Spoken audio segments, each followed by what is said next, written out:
ইসরায়েলের সাথে যদি থাকে বিশ্বমোড়ল যুক্তরাষ্ট্র, তবে ইরানের সাথে আছে আরেক সুপার পাওয়ার রাশিয়া। সব দিক বিবেচনা করেই ইসরায়েলে হামলা করেছে ইরান। এমনকি ইসরায়েলের শক্তিশালী আক্রমণ ঠেকানোর সক্ষমতাও রয়েছে তেহরানের, আর এই কাজে তাদের সহায়তা করেছে রাশিয়া।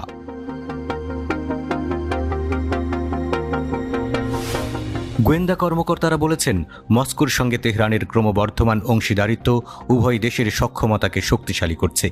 ওয়াশিংটন পোস্টের প্রতিবেদনে বলা হয়েছে, ইউক্রেনের বিরুদ্ধে যুদ্ধে মস্কোকে সহায়তা করার জন্য ইরান 2022 সালে হাজার হাজার ড্রোন এবং ক্ষেপণাস্ত্র সরবরাহ করতে সম্মত হয়। ফলে রাশিয়ার সাথে তার সম্পর্কের একটি নতুন অধ্যায়ের সূচনা হয়। এই সম্পর্ক এখন মস্কো এবং তেহরানের মধ্যে এমন এক চুক্তিতে সাহায্য করেছে, যার মধ্যে রয়েছে ইরানকে উন্নত ফাইটার জেট এবং আকাশ প্রতিরক্ষা প্রযুক্তি প্রদানের প্রতিশ্রুতি।